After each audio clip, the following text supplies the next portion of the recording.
ruang dan waktu pada malam hari ini untuk sedikit berbagi informasi. Mudah-mudahan apa yang kami sampaikan ini bisa kita ambil hikmah dan manfaatnya untuk dakwah kita ke depan.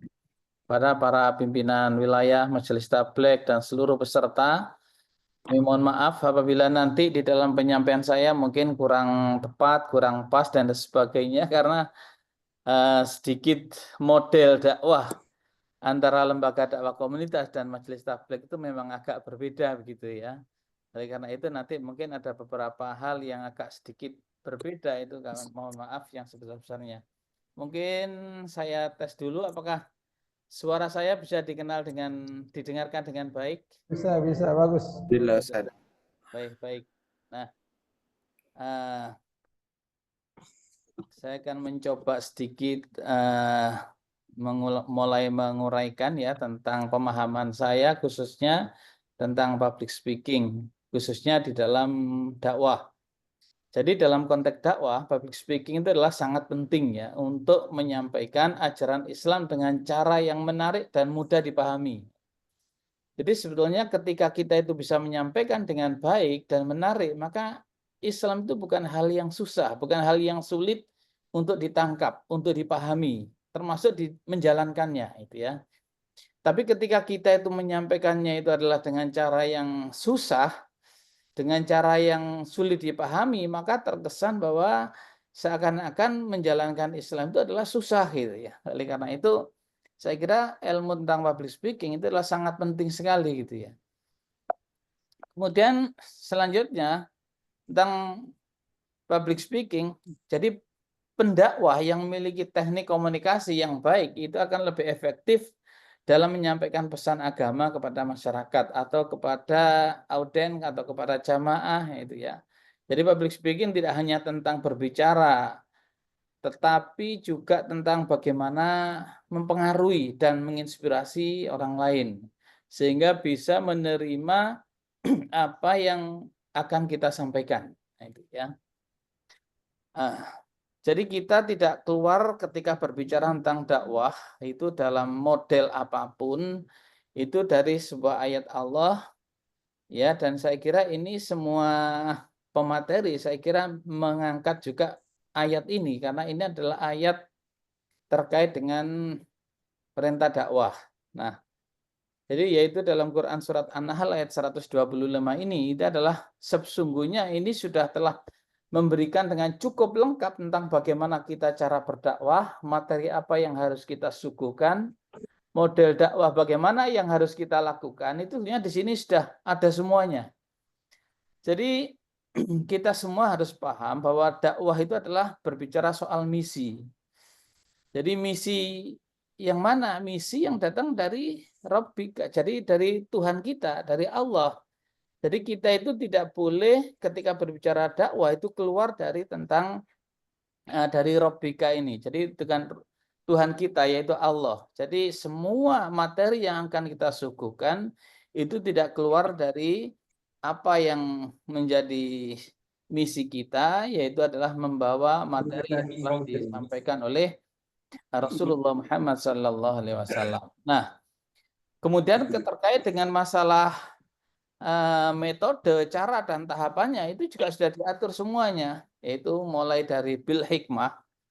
Apakah bil hikmah itu? Nah, bil hikmah itu adalah terkait dengan masalah cara kita. Nah, jadi cara berdakwah itu harus dengan bil hikmah. Bil hikmah itu artinya adalah mencerahkan, menggembirakan dan tidak repot. Nah, itu ya. Jadi ada pepatah kalau ada orang mencari ikan, mengkail ikan itu ikannya tidak sampai keruh. Itulah bil hikmah ya. Jadi kita menyampaikan tetap dengan cara yang sejuk, dengan cara yang enak didengar, enak dilihat. Jangan sampai kita berdakwah tapi caranya dengan cara yang tidak baik. Nah, ketika berbicara hasil itu bukan wilayah kita karena inna rabbaka huwa a'lamu biman dhalla an sabili wa huwa a'lamu bil muhtadin. Jadi ketika bicara hasil itu adalah kita serahkan kepada Allah siapa yang mendapatkan hidayah, siapa yang tidak. Karena walaupun kita itu berdakwah dengan model dan cara apapun, dikemas sebaik apapun, ketika mereka itu memang tidak mendapatkan hidayah dari Allah, maka sulit sekali mereka untuk bisa menerima dakwah kita. Tapi sebaliknya ketika mereka itu mendapatkan hidayah dari Allah, begitu mudah ya. Mereka itu terbuka hatinya ketika kita itu menjalankan sebuah dakwah. Pengalaman saya, teman-teman LDK berdakwah di daerah-daerah terpencil, daerah-daerah pinggiran, 3T, ya, mendekati teman-teman kita yang masih beragama agama-agama lama ya, ada yang masih Hindu keharingan, ada yang masih kepercayaan macam-macam. Itu ketika kita itu mendekati dengan bil hikmah, dengan cara yang baik ya, tidak arogan dan sebagainya, maka mereka itu ternyata menerima dengan baik. Sehingga teman-teman mu'alaf kita itu di berbagai macam penjuru daerah 3T, di suku-suku terpencil, ya terpinggirkan, itu sekarang sudah semakin banyak gitu. Alhamdulillah sampai hari ini sudah ada 151 dai dari LDK yang dikirim dalam rangka untuk mendampingi mereka-mereka itu. Nah, kemudian masalah hasil itu jadi semuanya kita serahkan kepada Allah. Nah, jadi public speaking itu adalah teknik untuk mengelola komunikasi agar misi dakwah kita itu dapat sampai sesuai dengan harapan. Saya ada sebuah video pendek tentang masalah pentingnya sebuah komunikasi itu sampai kepada tujuan. Jadi ketika kita itu mau berbuat baik, tetapi kita tidak mampu mengkomunikasikan itu, maka kebaikan kita itu bisa menjadi fatal. Nah, ini ya contoh ini.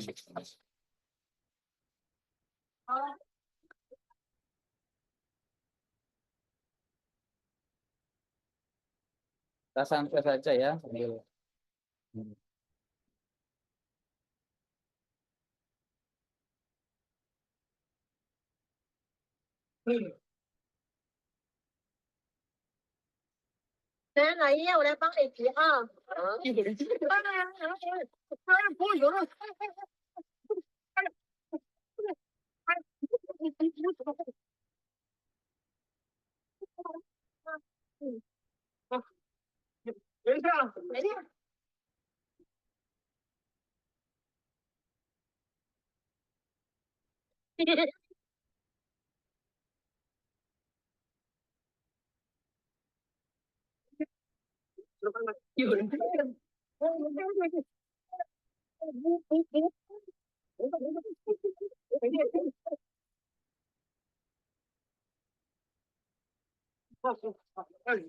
Nah, ini contoh saja bahwa ada orang yang punya niat baik gitu ya. Dia ingin menolong ya karena niatnya baik, itu bagian daripada dakwah.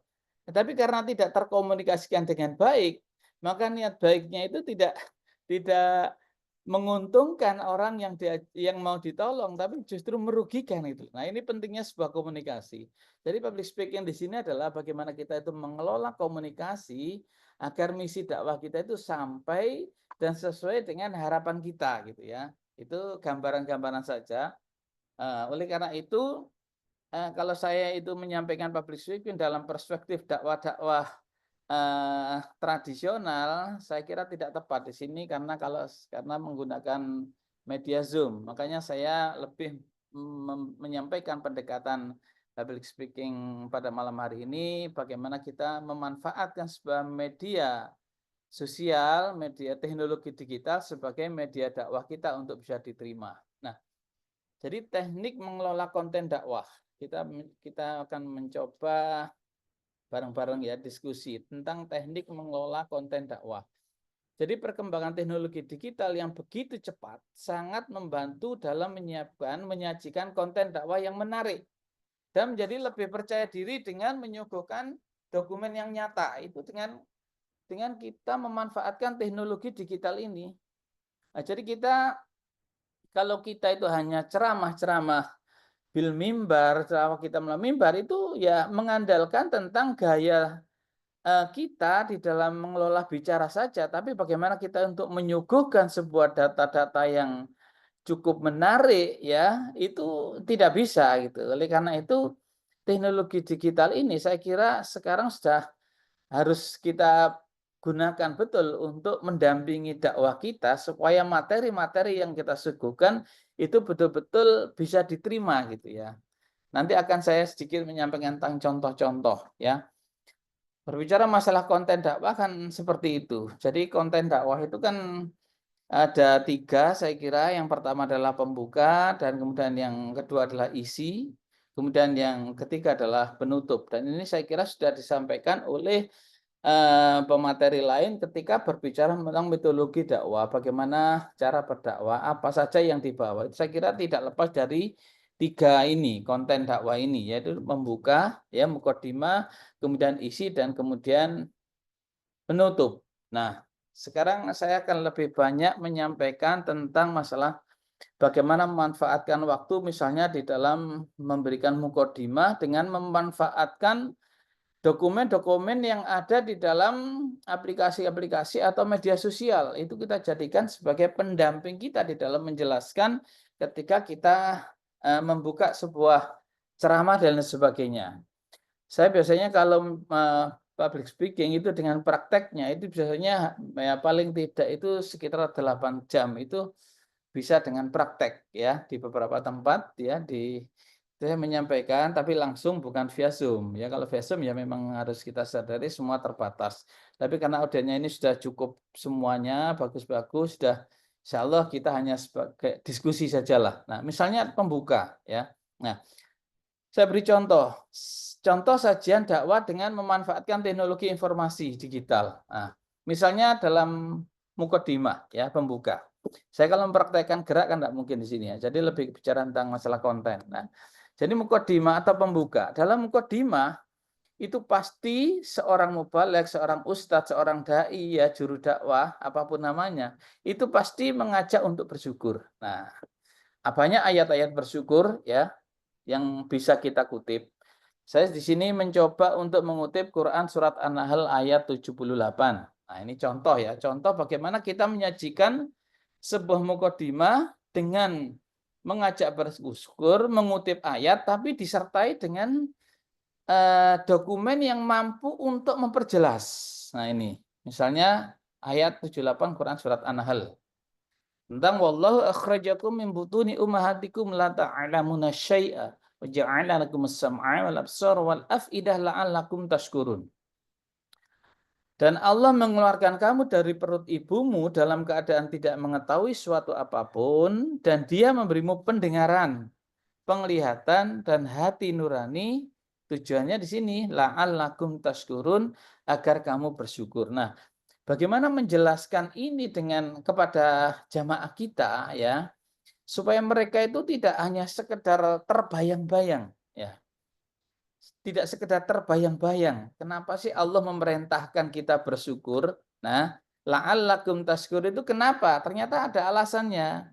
Alasannya di mana? Karena di sini wa ja'ala lakumus sam'a. Allah memberikan pendengaran, wal absara wal afida, pendengaran, penglihatan, dan juga hati nurani. Nah, ini yang menjadi alasan kenapa Allah memerintahkan kita. Maka kita kutip, kita dukung dengan sebuah dokumen. Nah, misalnya ini. Nah, tentang bagaimana awalnya Allah itu mengeluarkan kita dari perut ibu kita itu dengan tidak tahu apa-apa. Nah, ini saya kira kan bisa ini ya, bisa menambah, apalagi kalau kita berbicara pengajian di khalayak umum ya, masyarakat umum ya. Saya biasanya kalau audien kita misalnya mualaf, masyarakat umum, atau di masjid-masjid yang umum, itu selalu saya ambilkan itu sebuah dokumen-dokumen apa istilahnya video-video yang bisa menambah paham. Nah, itu ya.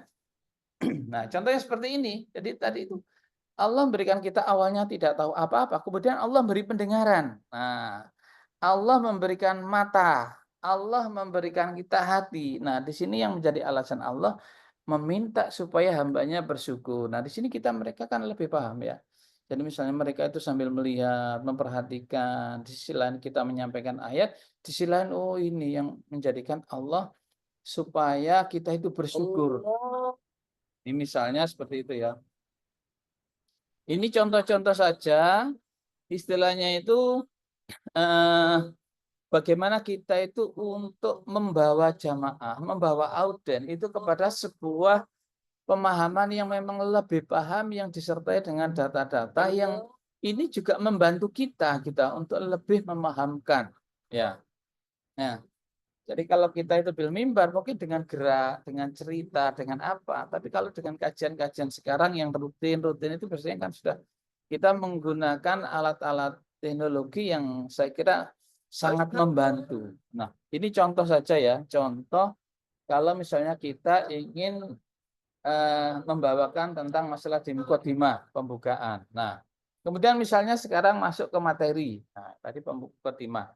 Dan kita boleh terserah kita mau ngambil ayat apa yang pas itu kira-kira video apa atau gambar apa. Atau mungkin kita tidak ada, kalau misalnya kita mau cerita ya boleh cerita. Jadi bagaimana? Kenapa kita hidup bersyukur? Oh ternyata karena kita harus bersyukur karena kita itu oleh Allah sudah beri pendengaran, dengan mendengar, dengan melihat. Nah itu kita alasan untuk bersyukur. Nah sekarang materi inti. Ada beberapa langkah yang sebaiknya diperhatikan sebelum menyajikan materi. Maksudnya di sini materi inti ya. Ini bagi kita pemula ya. Kalau yang di sini audionya sudah banyak yang ahli-ahli ya, kita ini aja lah, kita anggap ini sebagai untuk menambah wawasan saja lah ya. Tapi bagi yang pemula, saya lihat tadi ada yang remaja dan sebagainya, ada apalagi yang biasa bergelut dengan dunia-dunia digital, itu saya kira cukup membantu ya. Jadi kita harus mengenali latar belakang jamaah yang sangat penting sebagai langkah awal untuk mengumpulkan bahan yang akan kita sajikan. Nah, kira-kira dengan kita mengenali, makanya seorang dai atau mubaligh ya, atau juru dakwah lainnya itu sebelum terjun itu paling tidak harus tanya kira-kira audiennya itu siapa. Itu penting. Karena apa? Jangan sampai materi yang kita sajikan nanti itu mentah. Karena apa? Karena tidak sesuai.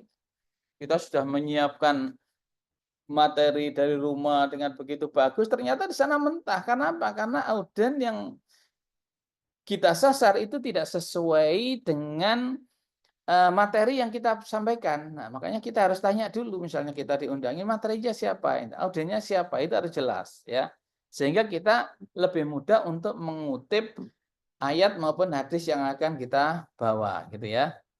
Kemudian mengumpulkan dokumen terkait. Nah, dengan materi yang akan disajikan, misalnya foto, video, film dan sebagainya. Ini penting.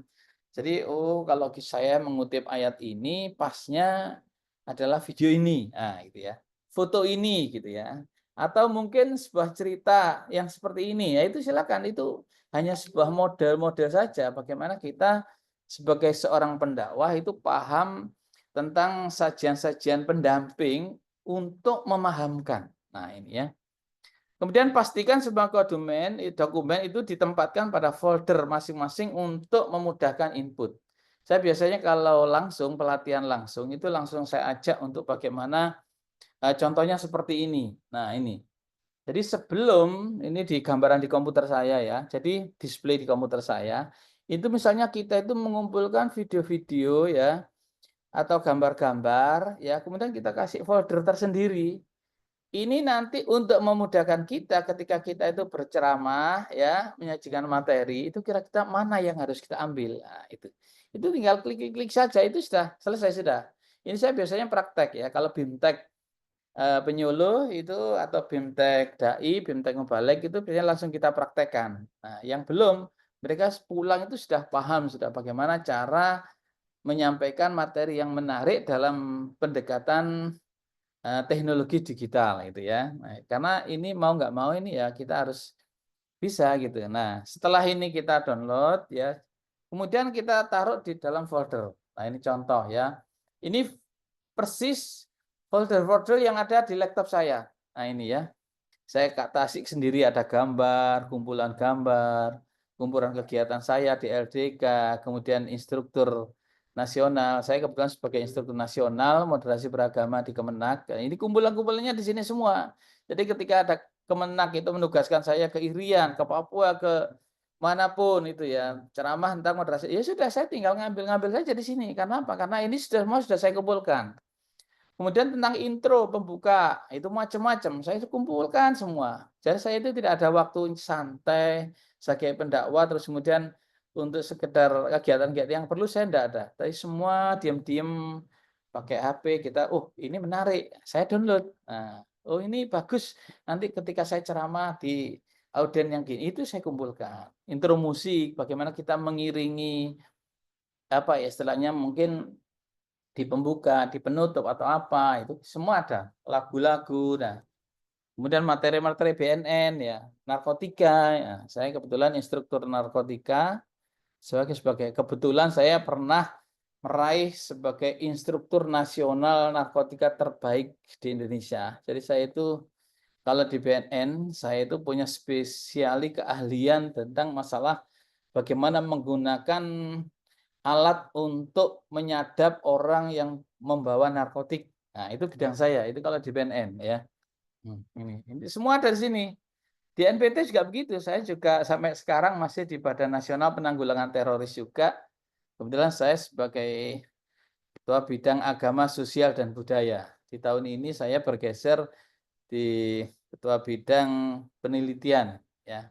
Nah, ini contoh-contoh folder seperti ini itu cukup membantu kita bagaimana kita itu di dalam menyiapkan ceramah sewaktu-waktu. Itu kalau kita ceramah menggunakan teknologi digital. Nah, sehingga terkumpullah di sini juga ini kumpulan-kumpulan materi. Nah, jadi kita itu sebagai seorang calon dai ya, nanti lulusan sekolah tabligh ini itu harus sudah punya seperti ini. Di komputernya, di file-filenya sudah siap semua. Kita mau diundang Isra Mi'raj, kita tinggal cari di sini, kita sudah ngumpulkan. Mau Maulid Nabi, mau tentang apapun, ya sudah di sini kita karena apa? Karena tinggal kita mengupgrade saja. Misalnya sekarang apa yang harus kita ambil. Nah, itu ya. Kira-kira tentang masalah-masalah kasus terbaru apa, misalnya mau kita masukkan. Nah, itu semua tinggal mudah saja. Ini yang perlu kita siapkan sebelum tampil. Nah, sekarang kita lanjut saja, nanti boleh kita diskusi. Sekarang cara cepat untuk menyiapkan materi. Nah, ini ya. Jadi di era teknologi digital ini untuk mendapatkan materi tidak terlalu sulit. Jadi kita mau materi apapun itu sebenarnya sangat mudah itu di era digital ini ya. Misalnya memanfaatkan teknologi digital yang ada dengan aplikasi yang begitu mudah untuk kita ambil. Nah, kita sambil diam-diam duduk manis sambil ngopi sambil apa kita berbrowsing ya itu semua oh ini menarik itu kita ambil nah, itu semua mudah sekali semuanya. Nah, jadi bagi juru dakwah harus rajin upload video atau gambar di saat waktu luang ya untuk mengumpulkan dokumen dakwahnya ya. Beda ya kita sebagai juru dakwah sama-sama duduk di warung kopi itu beda dengan bukan pendakwah. Jadi kalau pendakwah duduk di warung kopi ada wifi-nya ada ya kita manfaatkan ya untuk mengumpulkan gambar, mengumpulkan video, mengumpulkan cerita, kisah Nabi, kisah sahabat dan lain sebagainya ya. Ini khususnya para dai virtual sebagai ikhtiar untuk memudahkan dakwah kita. Contoh ini. Nah, ketika kita membuka HP kita, ya minimal aplikasi-aplikasi seperti ini saya kira kita semua sudah punya lah ya. Misalnya saja kita ingin memanfaatkan tentang apa ya, mau belajar apa kira-kira ini. Nah, ini misalnya kita tengah pengambilan ayat-ayat dalam setiap ini ya, perkata misalnya. Itu semua mudah sekali ya. Jadi ini ketika kita mau mencari apa, itu di sini sudah siap semua. Makanya HP pendakwah, HP-nya mubalek, HP-nya dai dengan HP orang pada umumnya itu saya kira beda ya. Aplikasi yang begitu buka itu beda sekali. Jadi kalau HP pendakwah itu begitu buka HP-nya itu sudah kumpulan aplikasi-aplikasi seperti ini, saya kira itu sudah harus. Nah, misalnya kumpulan. Kenapa? Karena sekarang itu tidak harus mondok bertahun-tahun untuk bisa menjadi pendakwah, ya. Tapi mungkin cukup kita juga yang penting kita bisa membaca ayat dengan baik, ya. Kemudian kita terampil dalam ini, saya kira bisa menjadi pendakwah kita, ya. Jadi tidak harus menunggu bertahun-tahun. Memang saya dulu itu untuk bisa membaca kitab kuning saja kita harus mondok bertahun-tahun kita membaca apa namanya belajar ilmu alat mulai istilahnya itu mulai dari Jurmiyah, itu nahwunya saja, Imriti, Alfiyah. Alfiyah itu sebuah ilmu alat dalam sholat yang harus menghafal sampai 1000 nadom. Wah, itu berat sekali. Nah, sekarang tidak usah itu, sudah bisa kita dapatkan ya. Sehingga untuk juru dakwah sekarang itu sangat mudah sekali gitu. Tidak usah terlalu menghabiskan waktu lama, tapi kita bisa menjadi juru dakwah. Jadi kita itu sekarang misalnya mau apa, itu sudah di sini ada jawabannya ya. Nah, ini kita tinggal mau ngambil ingin materi apa, ayat apa, terdapat di mana, audien bertanya tentang masalah fikih, tinggal saja kita langsung kita bukakan. Nah, misalnya kita mau buka di fikih apa, itu kita ngambil saja kita. Mau di Maktabah Samilah, Kutubut Tis'ah, Kutubus Sab'ah, atau apa saja, kita sudah tinggal klik-klik saja. Yang memuat tentang ayat ini sudah, itu kan memudahkan. Jadi memudahkan kita bagaimana kita itu untuk public speaking, untuk menyampaikan keterampilan kita di dalam menghadapi audien jamaah ya. Ini makanya kadang-kadang ada dai muda ya, tapi wah luar biasa dia. Ditanya apa saja dia bisa. Nah, karena di depannya sudah ada laptopnya, depannya ada tabnya, kita tinggal membuka. Mereka sudah terdapat di mana ini di address up. Wah, itu sudah ada semuanya. Nah, ini contoh-contoh bagaimana ketika kita itu memanfaatkan teknologi yang ada. Jadi di sekolah tabligh ini saya kira kita tidak usah belajar yang terlalu jauh. Nanti lama akhirnya kita nggak dakwah-dakwah gitu. Jadi menurut saya kita harus belajar secara instan, tapi tetap kita terus belajar. Bukan berarti secara instan langsung kita tampil ya enggak. Tapi paling enggak pelan-pelan lah gitu ya. Nah, ini contoh-contoh bagaimana kita memanfaatkan sebuah teknologi-teknologi yang ada untuk bisa memanfaatkan apa namanya media digital sebagai media kita untuk berdakwah ini ya. Jadi kita membuka apa saja itu sudah ada sekarang itu. Jadi enggak terlalu susah seperti dulu ya. Misalnya mau tentang masalah bulughul maram, kita mau buka bab apa, bab air, sudah ada semuanya ya. Hadisnya muncul semuanya, kita tinggal baca saja. Kalau bacaan kita sudah bagus, itu insya Allah sudah baiklah gitu ya. Baik, saya lanjutkan saja. Sekarang contoh sajikan materi dengan manfaatkan teknologi informasi digital. Contoh ya. Nah, misalnya saja, nah ini saya akan menyampaikan materi tentang ciri penghuni surga Firdaus. Saya mohon tidak ada yang coret-coret ya. Ini saya lihat di layar ini ada yang terampil untuk mencoret-coret ini ya. Ini menurut saya agak mengganggu ya, agak mengganggu ini. Saya lihat ini ya. Jadi saya mohon tidak dibuka untuk ininya, coret-coretnya ya. Ini saya lihat ada beberapa coretan ini ya. Jadi ini contoh saja. Untuk moderator bisa di-cut sewaktu-waktu ya. Boleh ya. Jadi ciri penghuni surga misalnya, ketika kita itu mau berbicara tentang penghuni surga, mungkin kita mengutip banyak ayat. Nah, salah satunya mungkin Quran surat Al-Mu'minun ayat 1 sampai 11. Nah, ini yang khusus memberikan tentang bagaimana siapa saja yang akan menjadi penghuni surga. Surga Firdaus kan surga yang paling tinggi ya. Nah, ini ketika kita terangkan kepada para jamaah ya, apalagi yang masih awam ya, masih di kelas-kelas menengah, kelas ke bawah, itu kadang-kadang membutuhkan sebuah apa ya, penjelas. Nah, penjelas ya. Nah, siapa saja ini kita misalnya kita hanya membaca saja dan artikan, mereka tidak paham. Ya kurang lah, kurang paham gitulah. Maka kita sampaikan ayat ini mulai dari qad aflahal mu'minun alladzina fis sholatihim khashi'un sampai alladzina yaritsunal firdausa hum fiha khalidun ayat 11. Ini akhirnya ada beberapa tahapan. Siapa saja penghuni surga? Nah, misalnya mulai kita ayat pertama, qad aflahal mu'minun. Sungguh beruntung orang yang beriman. Nah, ternyata untuk bisa masuk ke dalam surga Firdaus itu yang pertama adalah orang yang beriman. Nah, lah iman itu bagaimana? Nah, kita harus menjelaskan iman dulu bagaimana. Ya. Nah, menjelaskan iman ya, para ulama-ulama salaf yang dengan ulama-ulama digital sekarang itu mungkin agak berbeda ya. Jadi kita itu memang berusaha kalau mereka itu menceritakan tentang kasus terdahulu ya, tetapi kita mengambil tentang masalah-masalah sekarang yang mudah untuk dipahami, apalagi anak muda misalnya. Jadi iman adalah sebagai akar dalam sebuah pohon yang diperumpamakan menggambarkan bagaikan keimanan menjadi dasar utama misalnya. Macam-macam lah kita jelaskan tentang masalah Iman, bagaimana iman itu bagaikan akar yang kuat, ya, akan sebuah pohon yang berdiri kokoh. Nah, itu karena iman itu kan di bawah. Jadi sebelum ibadah, sebelum terjadinya sebuah akhlak, membuat akhlak itu ada iman dulu. Nah, ini kita jelaskan semua misalnya. Nah, ini kemudian kita cari ya, akal kita berjalan sebagai seorang dai, apa yang bisa kita suguhkan untuk membuat mereka paham. Nah, misalnya seperti ini. Nah, kita beri gambaran, karena tadi berbicara tentang masalah akar, maka kita beri gambaran pohon. Nah, akidah atau iman itu adalah yang paling bawah. Ini butuhkan sebuah kekuatan, ya. Jadi kalau ini tidak kuat, nah itu kita gambarkan. Nah, kita gambarkan, yes, pokoknya sesuai dengan bahasa kita lah. Nah, itu ya. Nah, kemudian ibadah itu diibaratkan kalau itu pohonnya, batangnya ini. Nah, ya. Kemudian di sini agak ada nama daun-daunnya, ada buahnya, semua itu semua. Nah, semuanya itu akhirnya harus berbuah dengan akhlakul karimah. Itu contoh-contoh bagaimana intinya public speaking itu bagaimana membuat mereka itu paham itu. Itu aja lah.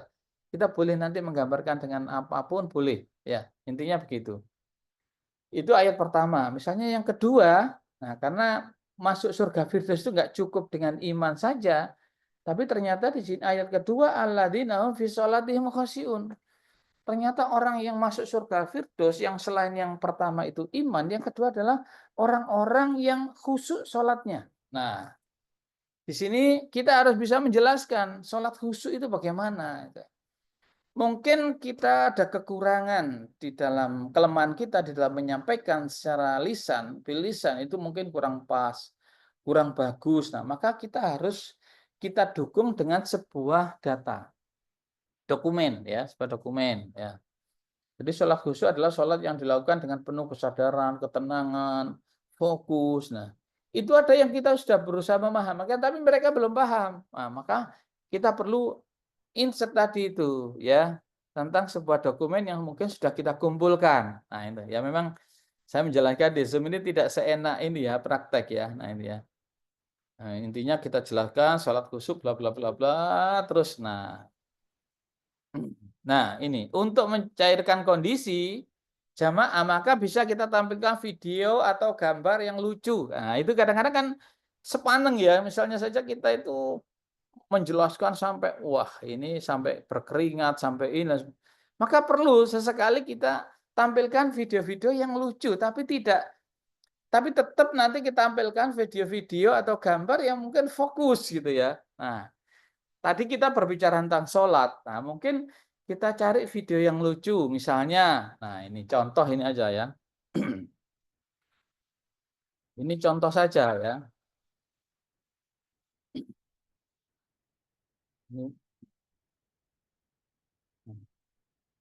Nah, ini orang akan mulai tertawa. Nah, itu hanya untuk mencairkan ini aja. Mencairkan suasana. Nah, ya. Ini gambaran-gambaran saja ya, misalnya. Jadi sesuka-suka kita lah, kadang-kadang kita itu maunya bagaimana itu ya. Nah, itu. Nah, ini kadang-kadang kan membuat orang sedikit rileks ya. Dari setelah sajian kita yang serius, ternyata ada sedikit yang menjadi ketawa. Lah itu penting seperti ini ya. Nah, selanjutnya kita beri contoh sholat yang betul-betul memiliki manfaat bagi kesehatan dan mental. Nah, sehat seharusnya bagaimana? Nah, sholat seharusnya adalah seperti ini ya. Nah, ini kita sampaikan. Nah, supaya apa? Supaya mereka paham, oh ternyata yang dimaksud sholat khusyuk itu adalah sholat yang mampu juga melahirkan sebuah manfaat yang sangat luar biasa. Nah, misalnya takbiratul ihram. Nah, manfaatnya apa? Ternyata dalam sebuah penelitian, takbiratul ihram ketika gerakannya tepat, kedua telapak tangan ada di antara dua telinga, baina udhunain tepat ya. Nah, ternyata manfaatnya coba itu luar biasa. Nah, ini contoh kalau kita memanfaatkan menjelaskan sholat pakai teknologi kita dan ini sudah bisa diuji karena ini adalah hasil laboratorium. Ya, hasil penelitian begitulah ya. Orang yang sholat yang gerakan yang tepat itu ternyata melahirkan sebuah manfaat yang sangat luar biasa. Nah, ini mulai dari menjaga fungsi jantung, sirkulasi darah, menjaga fungsi saraf, ya. Itu masih takbiratul ihram, ya. Ini kan lebih bagus daripada kita itu hanya berbicara tentang sholat, menjalankan sholat tanpa mereka tahu manfaatnya. Sehingga mereka sholat tidak tergesa-gesa lagi.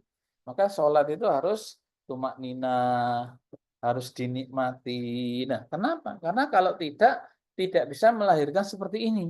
Nah, misalnya lagi adalah tentang masalah manfaat gerakan sholat yang lain.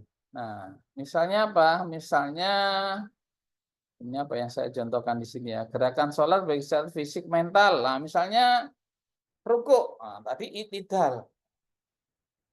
Nah, jadi ruku itu ketika kita mau menjelaskan satu persatu manfaatnya itu ternyata luar biasa. Dan sinilah biasanya kita itu lebih bisa diterima gitu. Dan nanti kita ambil salah satu anak muda atau apa gitu, kita suruh praktek bagaimana gerakan ruku yang betul. Tapi sambil kita tunjukkan. Nah, jadi kita ketika bicara tentang soal public speaking dakwah, itu kita tidak bisa hanya sekedar berbicara, bercerita. Tapi ketika kita itu mampu menunjukkan sebuah fakta-fakta yang hasil, itu akan lebih bisa diterima khususnya kalau di kalangan akademik ya. Kalangan anak remaja dan sebagainya. Nah, ini coba. Ini contoh untuk ruku. Nah, manfaatnya sangat banyak sekali ya. Manfaatnya sangat luar biasa. Bagaimana kalau kita itu bisa menjelaskan ruku itu dalam sebuah suguhan-suguhan yang sangat menarik gitu ya. Nah, ini contoh-contoh saja ya. Sebentar. Nah, ini ya. Ini contoh. Nah, kemudian kita tunjukkan manfaat ruku bagi kesehatan fisik. Nah, ini ya. Contoh ini, posisi punggung yang lurus saat ruku itu membantu meregangkan tulang belakang. Coba, inilah biasa kan. Mencegah nyeri punggung, meningkatkan fleksibilitas tubuh. Oh, luar biasa. Dari sisi fisik ini. Kemudian gerakan ini membantu meningkatkan aliran darah ke bagian tubuh, ya, baik atas bawah, termasuk kepala, otak. Itu luar biasa. Itu masih ruku. Itu kalau kita jelaskan kan lebih menarik sehingga orang tidak ada lagi yang namanya istilah lebih cepat, lebih baik, tidak ada. Tapi lebih bisa menikmati, lebih tumanina itu insya Allah lebih sempurna. Ini contoh. Jadi tentang manfaat. Misalnya manfaat dari segi yang lain. Nah, itu kita jelaskan juga nanti bisa.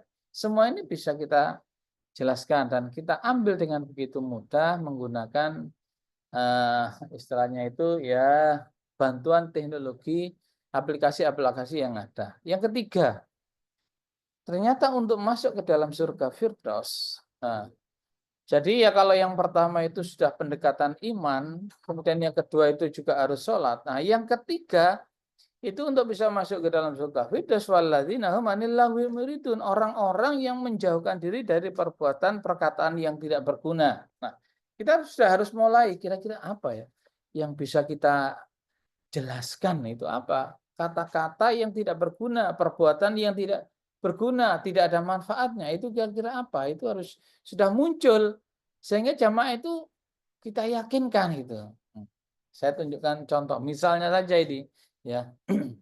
Jadi dalam menjelaskan ayat tersebut, maka bisa menjelaskan dampak negatif dari penggunaan gadget misalnya. Ya, itu kan menarik. Jadi ternyata untuk masuk dalam surga Firdaus tidak cukup iman yang kokoh. Tidak bisa hanya sholat dengan khusyuk, tapi di luar sholat kita harus bisa menghindari hal-hal perbuatan yang berdampak negatif.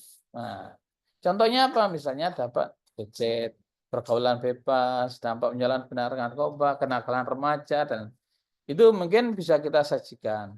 Contoh pengaruh dampak positif dari gadget. Misalnya kita mengambil contoh ini. Nah, kalau kita mengambil contoh ini ya, maka insya Allah beberapa contoh itu lebih mudah dipahami. Nah, itu akan lebih mudah. Contoh ini. Nah, kenapa kita itu menjelaskan tentang dampak gadget misalnya? Karena sekarang gadget itu sudah ya digunakan oleh semua kelompok mulai anak sampai orang tua. Nah, itu ya ini.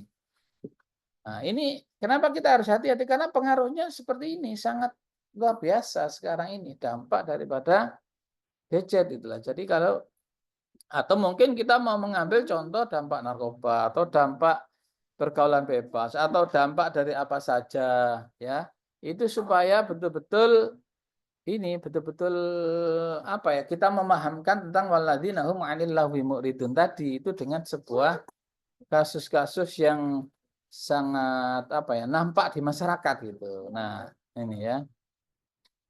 Nah, misalnya dampak salah satu dari gadget adalah semaraknya judi online. Nah, itu kita tunjukkan orang-orang yang tertentu kan kadang-kadang nggak tahu apa sih. Nah, padahal mereka itu sudah melakukan ya, tetapi mereka tidak tahu bahwa itu adalah judi. Nah, judi online. Nah, itu. Maka kita membantu menjelaskan.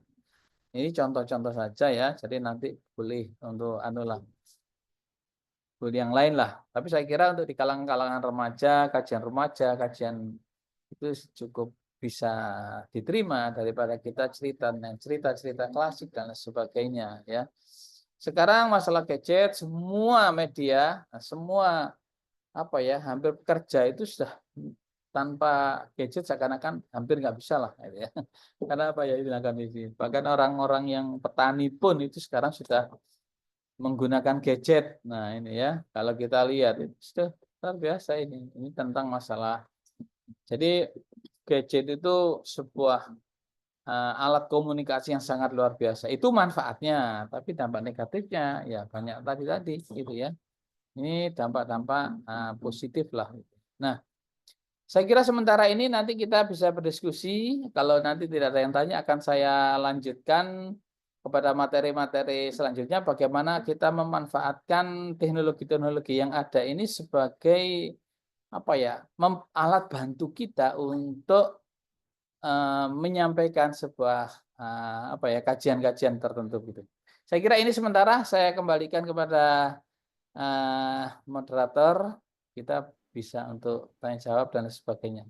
Terima kasih, tidak saya tutup dulu. Saya kembalikan kepada Ustadz Arinal ya. Nah, nggih. Baik Monggo. Ustadz, terima kasih banyak Ustadz atas pemaparan materi. Sebenarnya ini adalah kebutuhannya para dai, terutama yang milenial. Bagaimana mengakses materi? Saya kira tadi sungguh artinya sudah terlalu teknis. Bahkan beliau memperlihatkan bagaimana bank data yang beliau punya. Kalau teman-teman mempelajari itu juga ada ilmunya bagaimana menyimpan file di laptop. Itu beliau sampai apa namanya berikan kepada kita apa namanya cara-caranya. Mungkin untuk efisien teman-teman peserta para ustadz ustadzah sekalian ada yang ingin lebih dielaborasi dari materi dari ustadz. Wah, ini sudah ada Ustadz. Jadi sesi selanjutnya mungkin Ustadz akan kita sesi tanya jawab mungkin sampai jam 10 untuk waktu Wita. Baik Ustadz Andi Zainuddin, disilakan.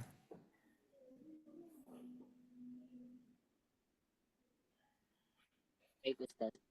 Bismillahirrahmanirrahim. Assalamualaikum warahmatullahi wabarakatuh. Waalaikumsalam warahmatullahi Nama Andi Zainuddin dari pimpinan daerah dari pimpinan daerah Muhammadiyah Kabupaten Sepeng. Tadi Ustaz katanya instruktur pada moderasi beragama. Alhamdulillah satu naungan di Kementerian Agama,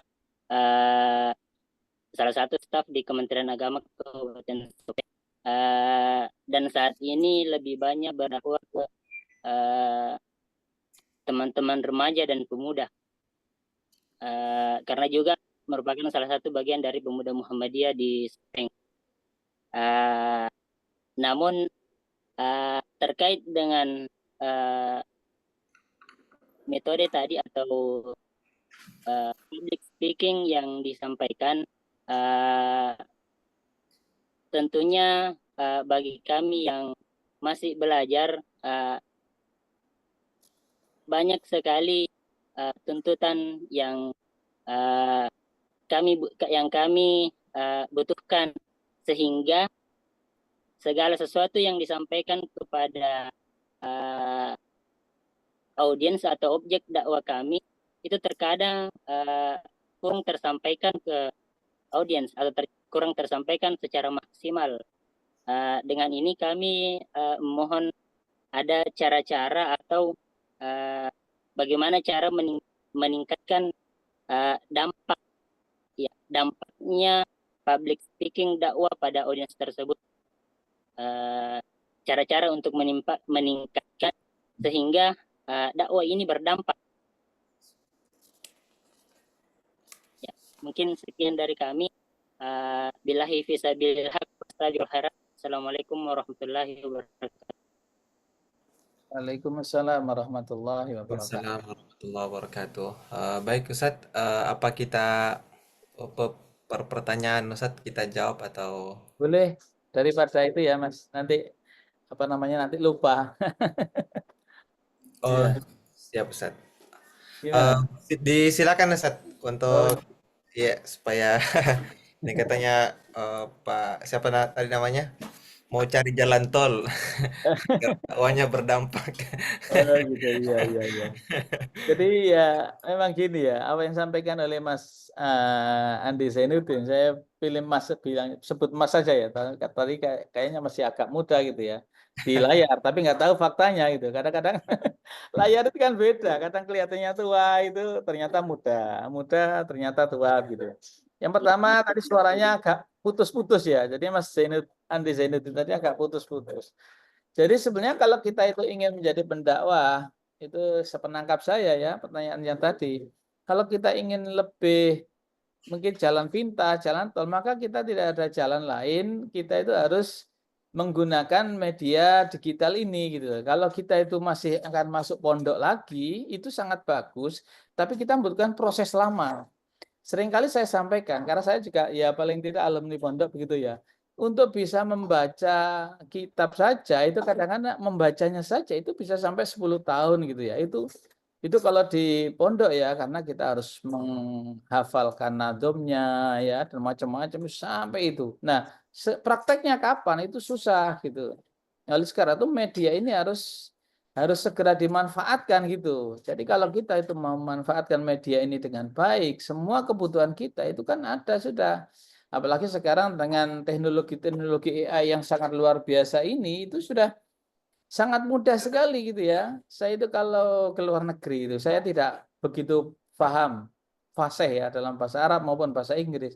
Tapi ketika kita itu apa ya audien kita itu di sana tidak bisa lagi bahasa Indonesia, maka kita kan harus menggunakan bahasa yang sesuai gitu. Nah, ternyata kita itu dengan menggunakan kalau kita harus kursus lagi, maka kita harus bertahun-tahun. Maka kita cukup dengan menggunakan fasilitas teknologi AI itu ternyata begitu kita berbicara bahasa Indonesia, tapi yang muncul di sound itu ternyata bahasa lain. Itu kan luar biasa ya. Itu teknologi-teknologi. Atau mungkin dalam sebuah teks itu yang muncul juga begitu. Saya beberapa kali ya kapan hari menyampaikan di Arab Saudi, barusan juga di Turki, juga pernah di Amerika secara online juga dan sebagainya ya. Itu bisa-bisa saja Pak, padahal saya itu tidak paham tentang bahasa-bahasa asing dengan baik gitu. Tapi memanfaatkan sebuah teknologi AI itu ternyata juga bisa seperti itu dilakukan. Nah, termasuk kita di dalam materi dakwah tadi itu ya.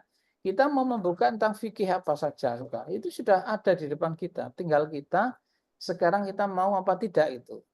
Kemudian termasuk kita mau apa yang kita mau buka dialog. Waduh, kita dai muda, nggak pernah mondok, background kita sekolah umum misalnya. Kita ceramah buka dialog. Kemudian yang tanya tentang masalah hukum, tentang masalah dalil, masalah apa? Itu kan ruwet kita. Tahu ruwet enggak ya? Ini bahasa Jawa ini. Itu kalau kita dengan di depan kita itu ada tab, ada laptop dalam kondisi OLED, sudah kita tinggal ngetik saya tanya, itu sudah muncul sendiri. Nah, itu cara-cara cepat, cara-cara mudah yang saya kira untuk anak muda sekarang yang tidak berbackground basis pondok itu saya kira bisa memanfaatkan itu. Nah, sehingga apa yang kita sampaikan itu tetap akan bisa diterima. Nah, itu bagian daripada saya kira cabang-cabang ilmu tentang public speaking. Saya kira seperti itu, Mas Mas Ardian ya. Siap Ustadz, makasih banyak Ustadz. Soalnya tadi putus-putus, saya nggak begitu paham juga itu. Iya. Ya Ustadz, tadi beliau sampaikan sebenarnya Ustadz soal apa namanya, beliau bergelut saat ini dengan apa, dengan anak muda yang tentu mungkin punya kendala soal komunikasi ke anak muda, makanya beliau minta Iya. tips and triknya untuk bisa mereka paham. Oh Baik, iya, ini kalau begitu gini ya, saya tegaskan. Nah, berarti gini, kalau yang saya terapkan, ini khususnya di Surabaya, kalau dengan anak-anak muda, itu kalau misalnya ngajak kajian, sudah mereka tidak usah bawa Al-Quran. Itu mereka akan menarik, bawa saja gadget masing-masing atau tab. Nah, nanti ketika kita mengkaji, kan mereka kan seneng, waduh, ngajinya itu bawa tab. Nah, itu kan gaya, itu ya namanya kota ya. Kemudian bawa HP kan, nah, jadi seakan-akan tidak bawa yang lain. Nah, di sana baru kita ajak bagaimana itu memanfaatkan tab, memanfaatkan gadget, ya apa sajalah tipenya, itu untuk mengkaji. Ternyata akhirnya mereka itu senang. Itu pengalaman-pengalaman yang saya lakukan khususnya di Surabaya seperti itu. Jadi mereka ya biasa-biasa saja, itu cara-cara memanfaatkan. Tapi kalau misalnya mereka itu suruh membawa kitab ini, wah itu kadang-kadang agak itulah gaya mereka juga terkurangi gitu ya dan lain sebagainya itu yang seperti ini. Itu untuk tambahan saja Mas Ariel nih. siap Ustadz. Baik, untuk para Ustadz yang lain, mungkin ada yang ingin bertanya. Kita berharap ini memaksimalkan waktu sampai jam 10. Jadi kalau apalagi jarang kita bisa mengakses waktu beliau. Ada lagi teman para Ustadz sekalian?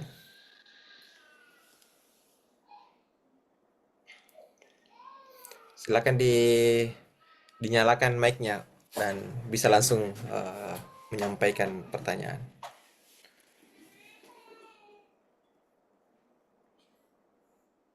Oh ya, ada Ustadz Ahmad Andriani. Disilakan Ustadz Ahmad Andriani. Ya, Bismillahirrahmanirrahim. Assalamualaikum warahmatullahi wabarakatuh. Waalaikumsalam. Suaranya tidak putus-putus.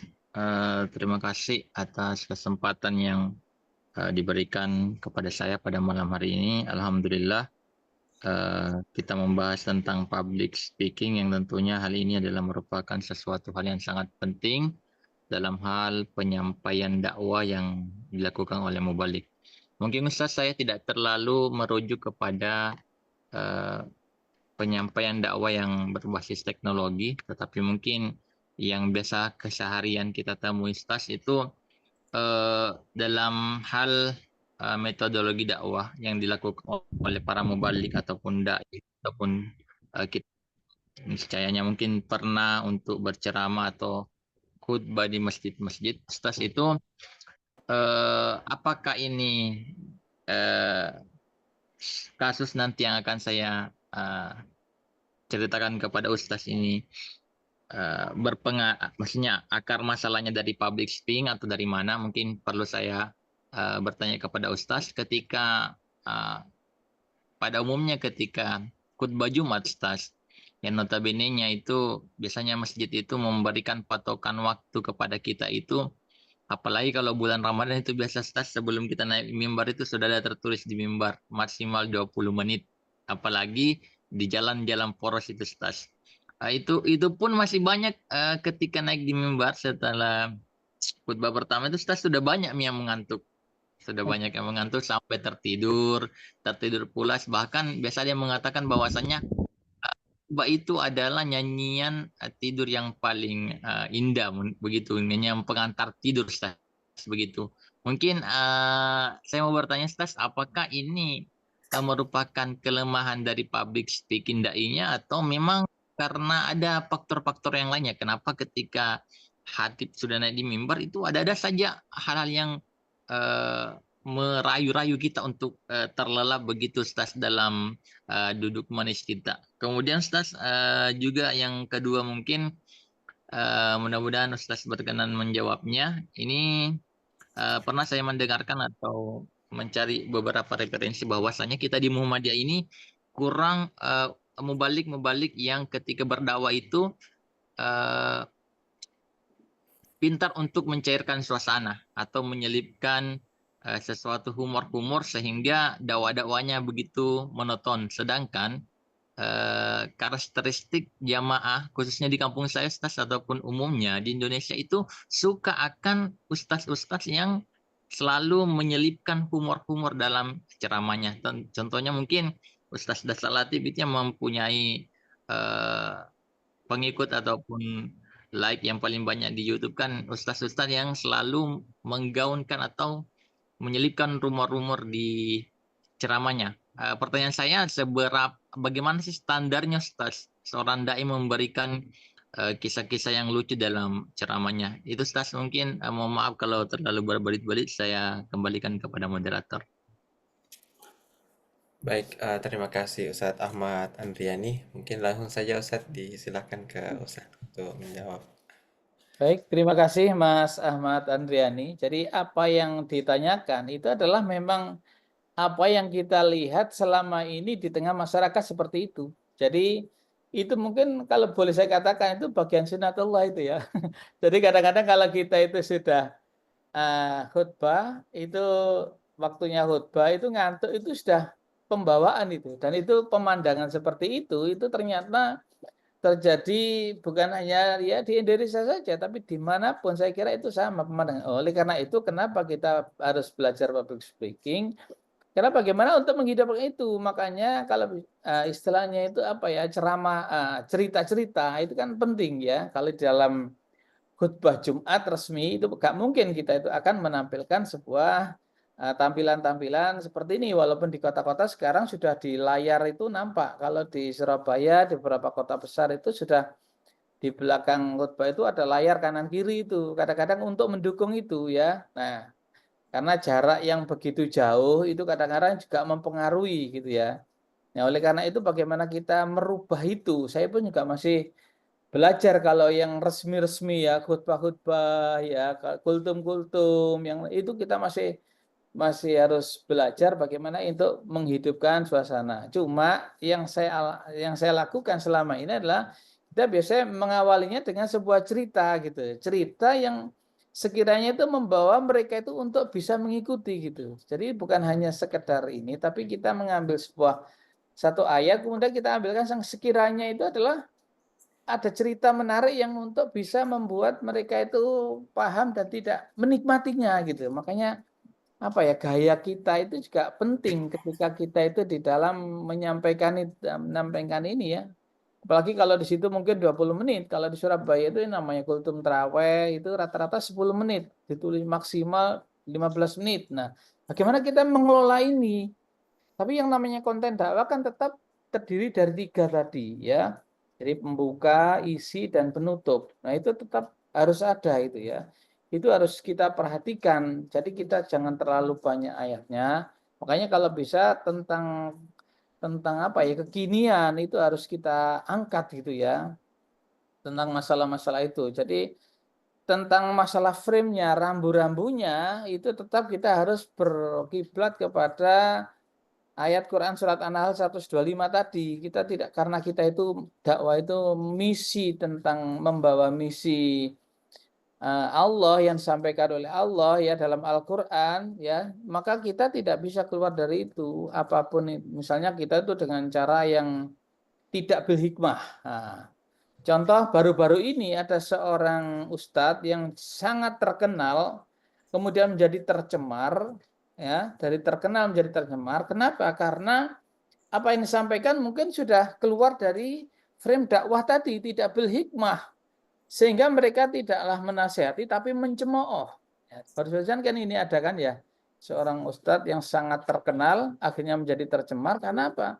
Karena konten yang ceramahnya itu akhirnya apa? Mencemooh orang yang sedang jualan di tengah-tengah ceramahnya itu. Ya, saya tidak menyebut, saya kira semua sudah paham ya itu. Akhirnya apa? Di sana diadili oleh dunia sosmed, warga sosmed mengadili semua. Dan sekarang tidak punya keberanian untuk tampil sementara ini, ya. Kenapa? Karena inilah sebuah kesalahan. Makanya apapun kita itu mau bersensasi dengan apa ya cara apapun itu tidak masalah, tapi tetap bil hikmah tadi, tetap mau itu hasanah. Kalau harus negur orang pun tetap wajadilhum billati hiya ahsan. Jadi dengan tetap cara yang baik, cara yang bisa diterima, cara yang menyejukkan begitu. Jadi saya itu ketika ini ya, ketika ceramah-ceramah di pedalaman, di mu'alaf-mu'alaf, itu kadang-kadang begini. Ada mu'alaf-mu'alaf itu yang begitu dia itu masuk Islam, itu ada kadang ada yang apa ya, dia itu bisanya itu hanya sholat maghrib dan isya saja. Untuk yang lain belum bisa. Ya sudah, silakan. Mungkin bisanya itu ya itu namanya dengan cara-cara bagaimana kita itu menyampaikan dengan tetap lemah lembut, ya. Kita dengan menghargai. Nah, itu penting. Makanya dengan seperti itu maka kita akan apa ya? Kita bukan hanya kita ingin mencari viral, kita mencari itu tidak, tapi kita usahakan karena kita itu berdakwah, maka tidak boleh keluar dari ini tadi dengan apa ya, metode-metode yang kita sampaikan. Saya ada sebuah video menarik, mungkin sedikit ya saya carikan di ini di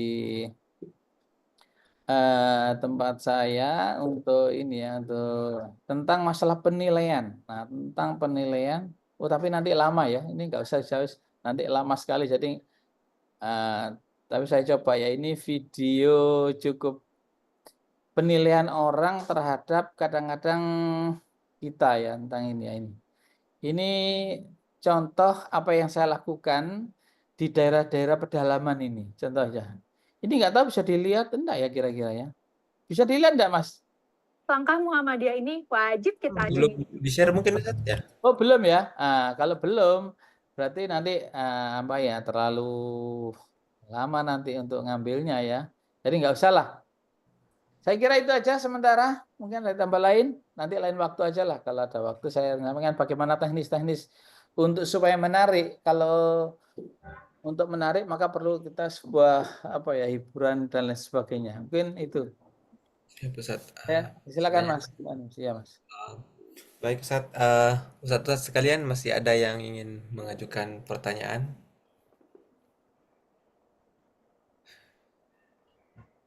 Masih ada waktu. Ya, silakan. Siap. Silakan.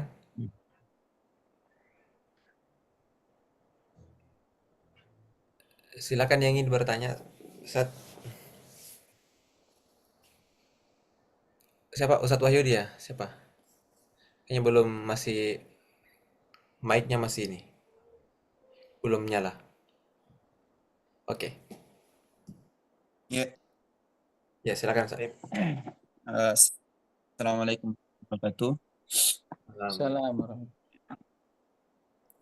Ya, syukur Ustaz atas kesempatannya. Eh, Pertanyaan saya ini mungkin agak sedikit melenceng dari materi, tapi ada kaitannya juga terkait dengan objek dakwah kita. Ya.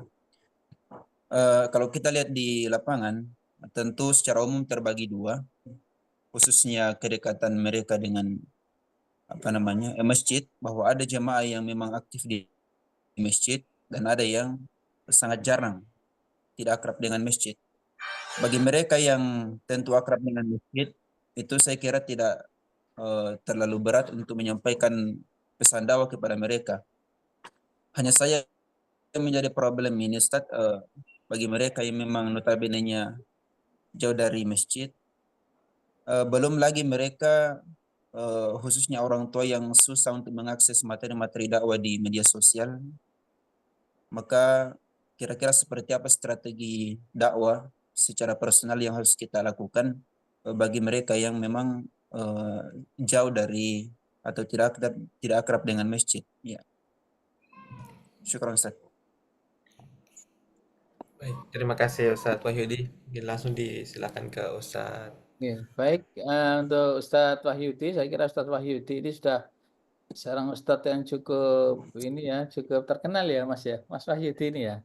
Saya kalau melihat tadi bacaannya itu sangat bagus sekali, terus tampilannya juga sudah gayanya kan sudah gaya-gaya Ustadz gitu loh ya. Nah, jadi kita hanya kita sering saja ya ini ya. Jadi bagaimana ketika kita itu mengajak mereka yang jauh dari masjid. Ya, biasanya itu ya harus ada alat pancing ya. Alat pancing ya. Alat pancing itu sebuah cara yang menarik bagaimana supaya mereka bisa datang ke masjid.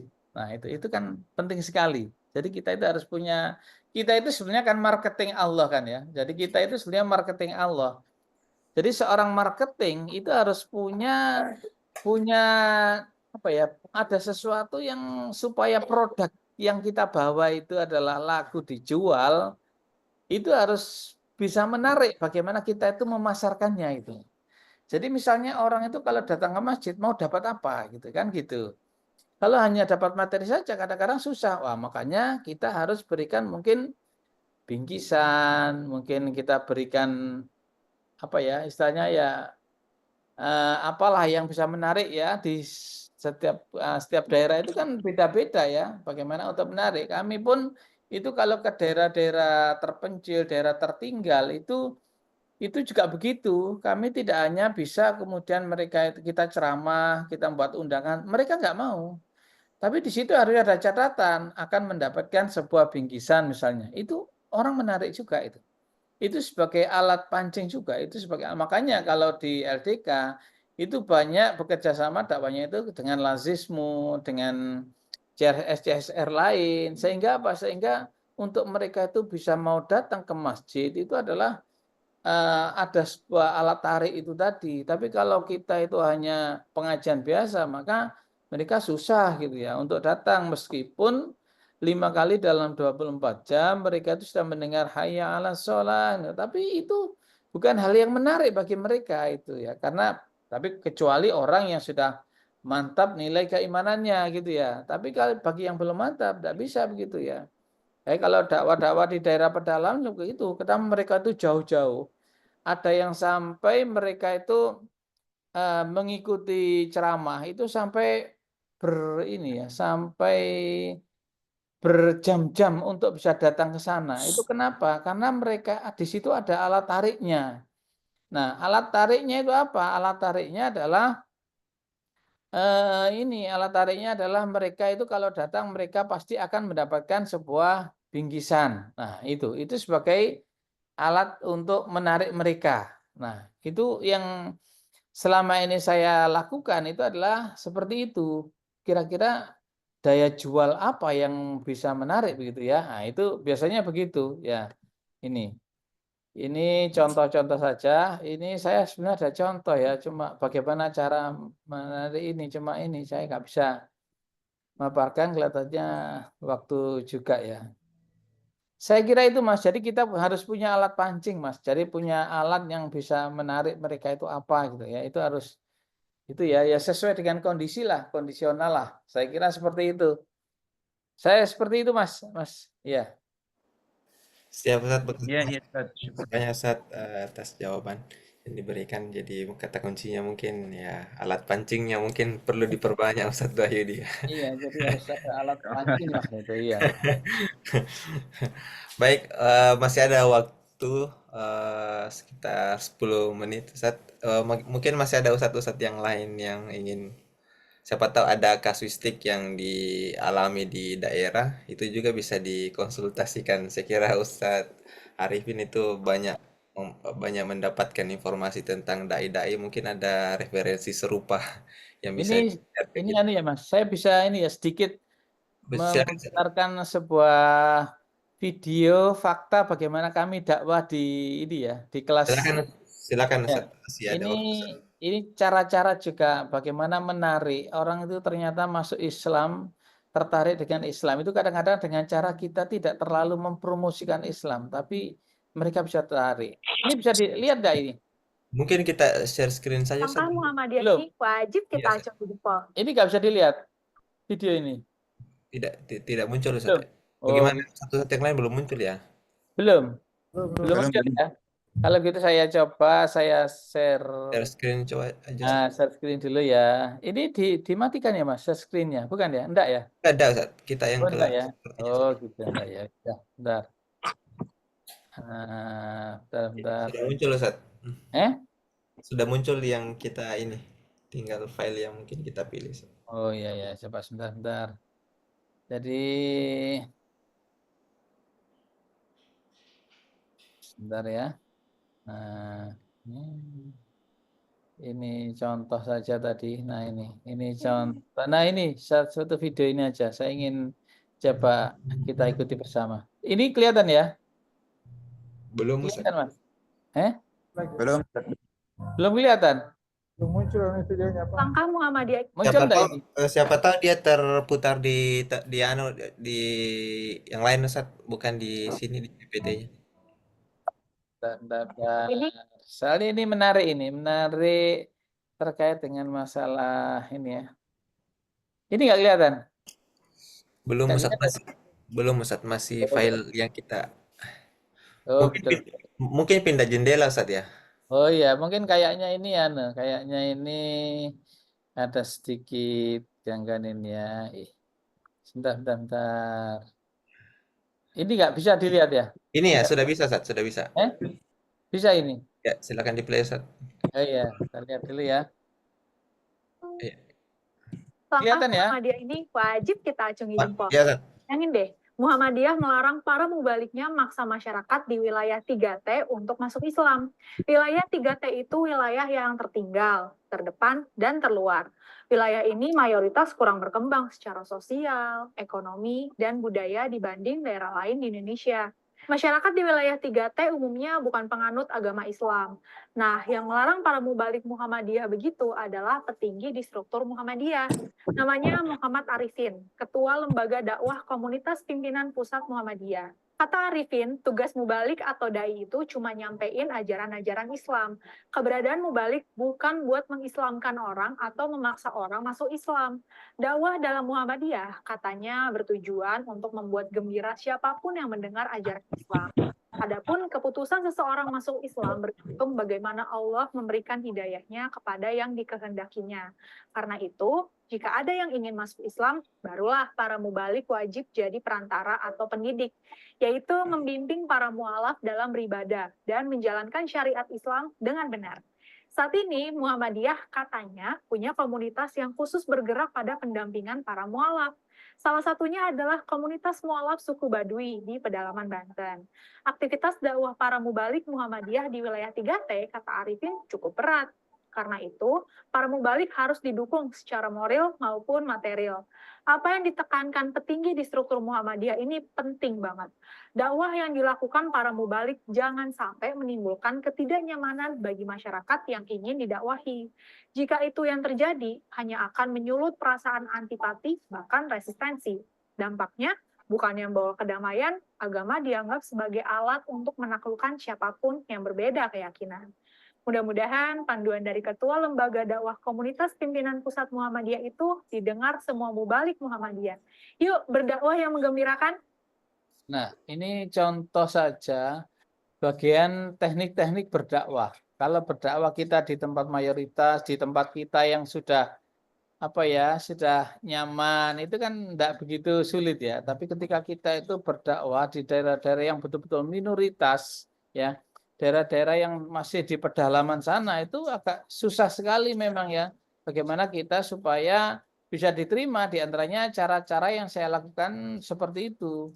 Tapi ternyata apa? Ternyata justru akhirnya itu berbondong-bondong banyak masuk Islam ya, dengan cara yang nampaknya kita tidak memaksa, tetapi kita lebih kepada memberikan contoh bahwa Islam adalah seperti ini. Contohnya tadi tentang sholat, itu saya jelaskan bahwa sholat itu ada dampak positifnya adalah seperti ini bagi kesehatan fisik, bagi mental, itu dan semua itu ternyata bisa terbantu termasuk oleh media-media sosial yang ada. Saya kira itu saya kembalikan Mas Arinel. Siap Ustaz, makasih banyak Ustaz. Mungkin masih ada satu lagi penanya yang silakan Ustaz yang ingin bertanya bisa langsung di on-kan mic-nya.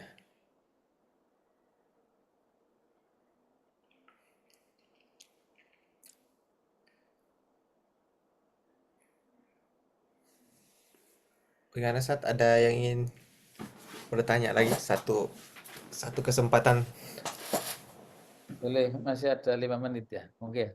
Ustaz. Kalau jam Surabaya nggak tahu jam. Iya. 5 menit lagi jam 10 di sini, Ustaz. Ini masih jam 9 kurang ini.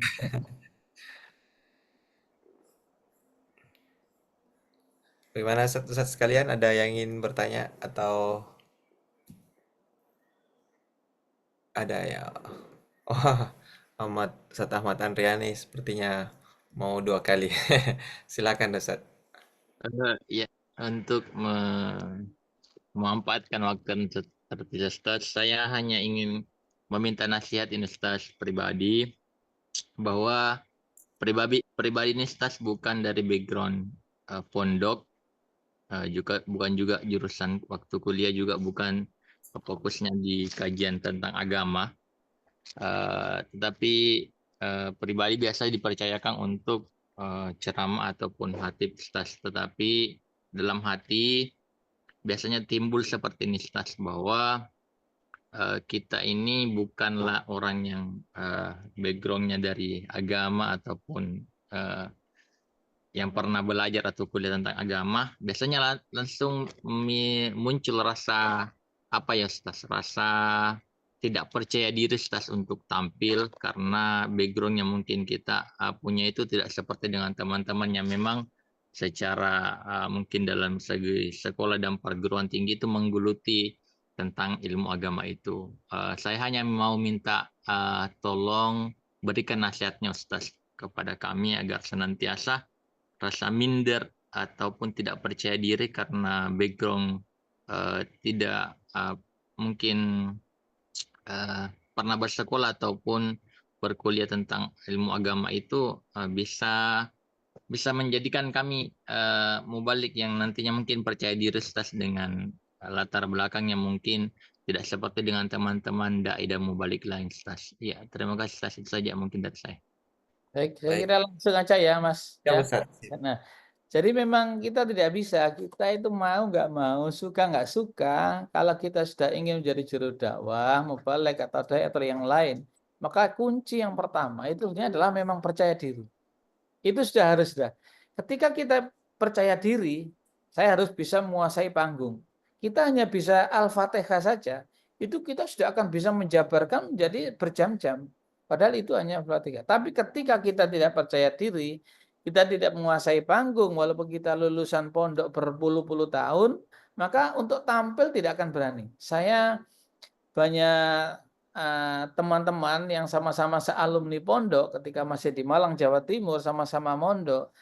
Padahal menurut saya dulu dia itu lebih cerdas, lebih luar biasa, jauh daripada saya.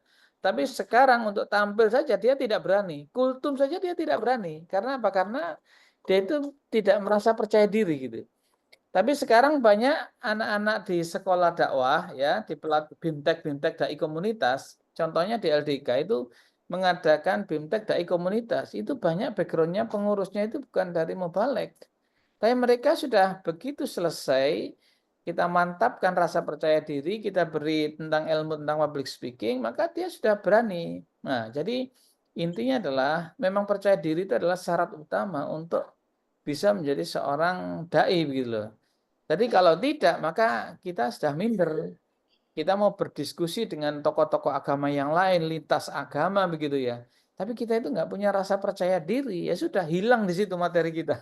Tapi ketika kita itu percaya diri, walaupun ilmu kita itu sedikit, nah tapi nanti akan bisa mengalahkan yang lain itu. Paling tidak kita bisa tampil seimbang karena apa? Karena kita percaya diri itu. Kasus yang saya alami ya, saya itu background agama. Saya dulu itu dosen Universitas Muhammadiyah tidak begitu lama, tapi saat itu ada peluang untuk menjadi instruktur nasional di Badan Narkotika Nasional. Saya dikirim oleh Universitas Muhammadiyah.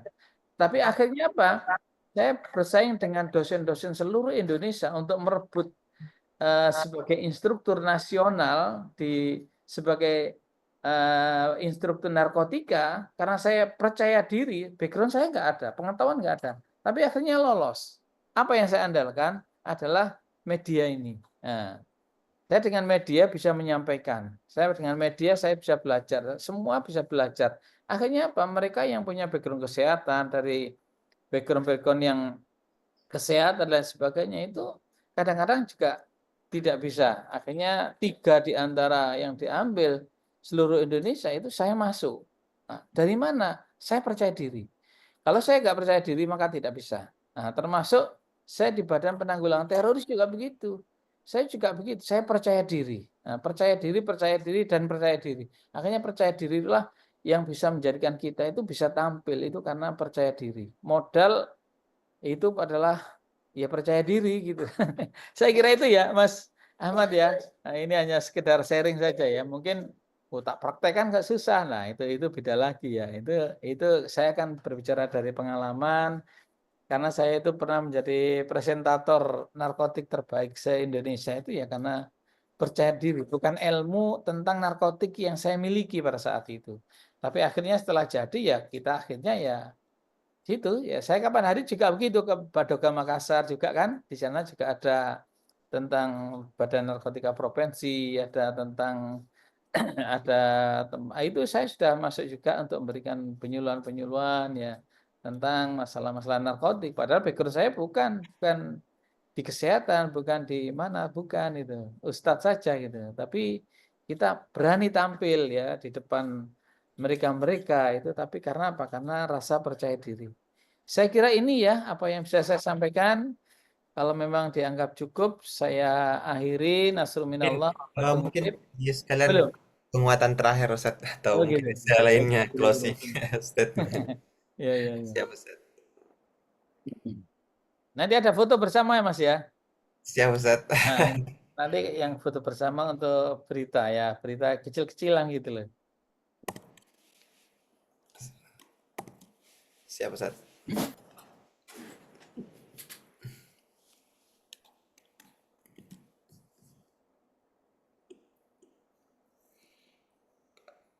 Oke, mungkin teman-teman bisa Ustadz sekalian bisa buka ininya. Buka kameranya dulu. Baik.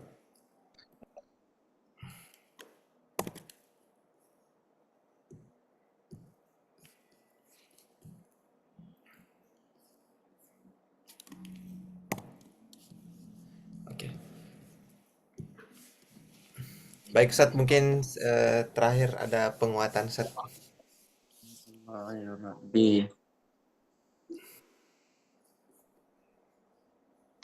Tidak dari saya ya.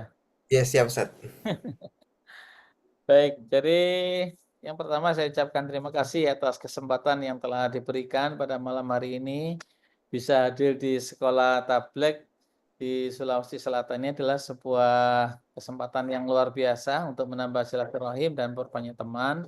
Yang kedua, kami ingin menyampaikan pesan bahwa kalau kita itu masih punya niatan dan ingin menjadi seorang dai walaupun tidak berkelas besar gitu ya, cukup kecil-kecilan tapi percayalah diri. Itu yang kedua. Tanpa percaya diri, segudang apapun ilmu yang kita miliki pasti tidak akan bisa tersampaikan. Karena apa? Karena kita tidak punya percaya diri. Jadi percaya diri itu adalah salah satu kunci. Yang ketiga, lengkapilah dengan ilmu minimal public speaking lah gitu ya. Karena ini adalah ilmu bagaimana cara mempengaruhi dan bagaimana kita itu bisa diterima. Apa yang kita sampaikan itu harus bisa diterima gitu. Kalau tidak bisa diterima kan sia-sia gitu. Oleh karena itu banyaklah berinovasi. Dan tempat mencari inovasi itu sekarang adalah ya di media sosial ini gitu ya. Jadi kalau di media sosial itu, wah itu gudang inovasi itu. Kita bukan orang lucu, tetapi kita itu bisa tampil lucu. Karena apa? Karena kita punya inovasi di situ ya. Tapi kalau kita tidak punya inovasi, kita orang bisa buat tertawa itu ternyata bukan karena kita itu punya gaya untuk bisa, tidak, kita bisa mengambil saja. Kita bisa tampil serem ya, itu cukup dengan mengambil aja video-video yang serem gitu. Ingin tampil lucu, video yang lucu. Tapi yang terkait, jangan hanya sekedar menampilkan. Nah, itu adalah penting seperti itu gitu ya.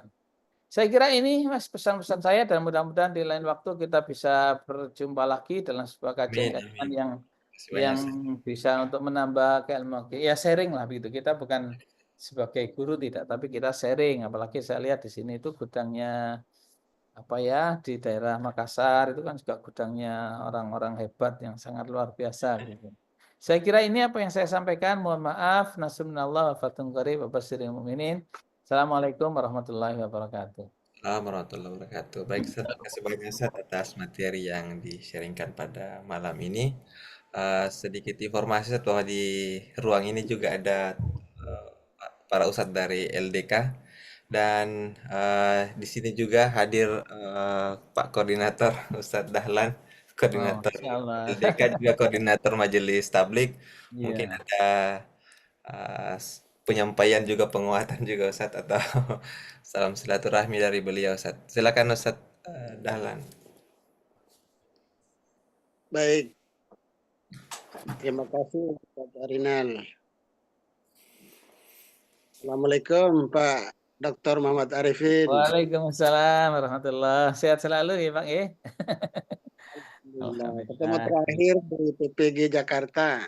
Oh, waktu itu ya Pak, waktu Silatnas, bukan?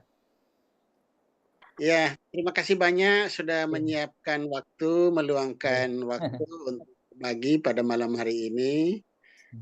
Kita ini masih berduka kehilangan Ketua betul, LDK PWM Selatan. Iya betul betul. Kita sangat berduka. Ya. Teman-teman di Majelis Tablik PWM Sulsel ini cukup giat, aktif, begitu pula LDK. LDK PWM Sulsel itu sekarang lagi membangun musola semi permanen untuk masyarakat duafa dan apa ini, komunitas gepeng, gelandan dan pengemis. Oh, Masya Allah, luar biasa ya. Nanti mungkin kalau ada di tempat bisa lebih lengkap informasinya ke Pak Ketua biar ada laporan. Menyapa dulu Ustaz Taufik, Ustaz Tauhid atau Ustaz lain dari LDK, siapa yang ada di sini? Ada ya. Assalamualaikum Ustaz. Waalaikumsalam warahmatullahi wabarakatuh. Ya, ada Ustaz Tauhid. Silakan Ustaz. Ya. Bisa dilanjutkan Ustaz Tauhid.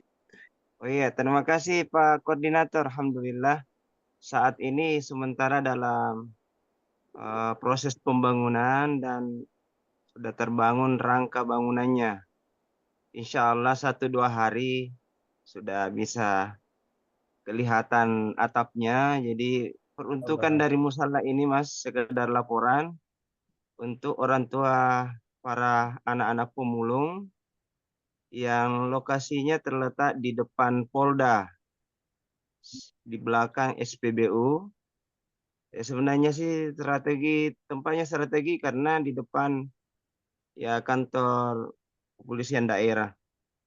Hanya mereka tidak memiliki sarana ibadah, sementara orang tua mereka ini menuntut untuk secepatnya dibangunkan sarana ibadah dalam rangka menghadapi bulan suci Ramadan.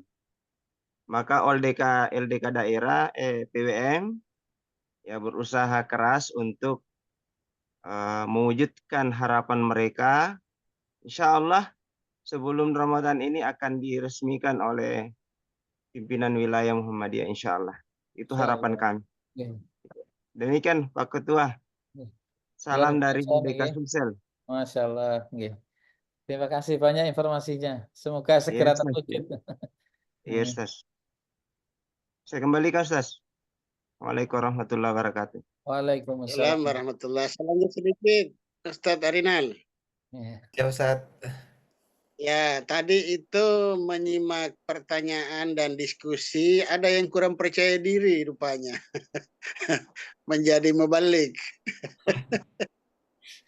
Sebenarnya sederhana ketika kita dapat tugas mau tampil, memang menyiapkan materi itu menjadi hal pokok untuk bisa percaya diri. Ada orang yang kurang percaya diri karena lafaz makhrajul hurufnya kadang belepotan dan itu biasanya membuat orang tidak percaya diri. Tekniknya atau cara mensiasatinya itu mencatat ayat atau hadis yang mau diucapkan atau yang mau disampaikan itu dicatat supaya pada saat waktunya untuk mengucapkan itu dibacakan. lebih aman, dan itu bisa membuat seseorang lebih percaya diri pada saat membacakan ayat, apalagi yang tidak background dari sekolah agama atau dari pondok pesantren atau dari fakultas agama atau dari UIN atau dan lain-lain yang berlatar belakang agama, sehingga butuh memang kiat-kiat khusus untuk bisa tampil dengan public speaking yang baik. Yang kedua, dalam public speaking itu menjaga, memilih diksi dalam artian menjaga lisan.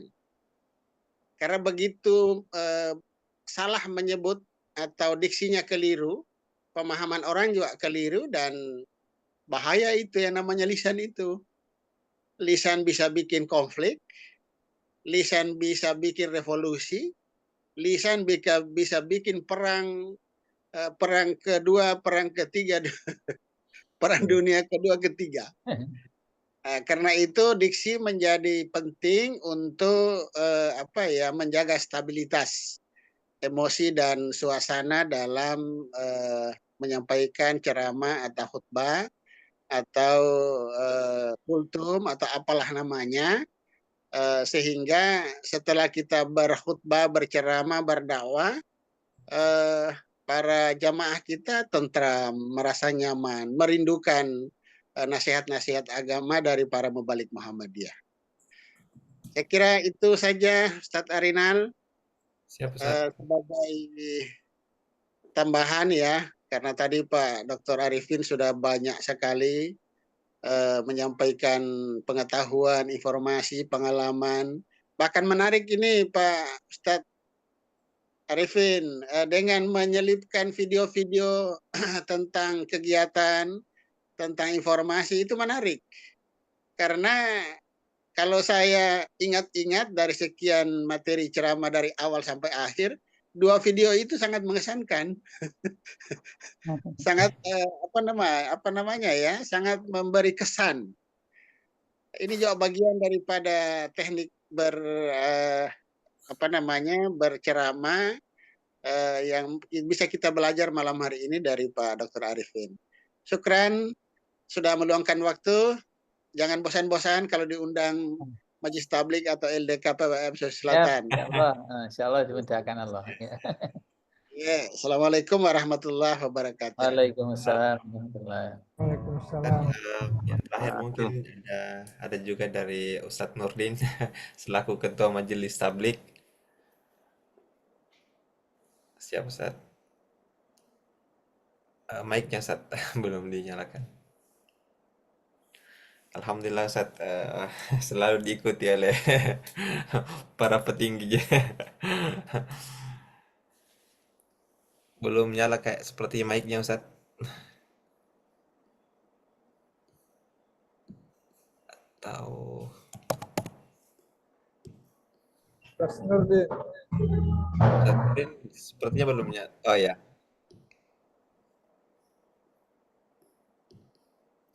Belum aktif mic-nya Ustadz Nurdin. Ustadz Nurdin ya belum. Assalamualaikum warahmatullahi wabarakatuh. Waalaikumsalam. Assalamualaikum warahmatullahi wabarakatuh. Assalamualaikum warahmatullahi wabarakatuh. Ya, mungkin saya baru pertama ketemu ini Ustadz Dr. Muhammad Arifin. Alhamdulillah, terima kasih Ustadz telah memberikan pencerahan kepada mubalik-mubalik muda kami yang tentu dengan dengan materi tadi itu memberikan wawasan yang luar biasa, terutama dalam penggunaan media digital. Memang termasuk di Majelis Tabligh ini salah satu yang kita kembangkan ini adalah menggunakan media ini untuk menjangkau segala kalangan. Dan komandannya itu Ustadz Arinal yang sementara jadi moderator ini. Masya Allah, luar biasa ini. Ya, alhamdulillah. Ya, tentu ya atas nama pimpinan Majelis Tabligh mengucapkan banyak terima kasih kepada Ustadz Dr. Muhammad Arifin ya yang telah memberikan materinya yang luar biasa pada malam hari ini. Ya, satu hal memang ya salah satu yang sering dihadapi oleh mubalik kita, terutama mubalik muda itu adalah kurang pede.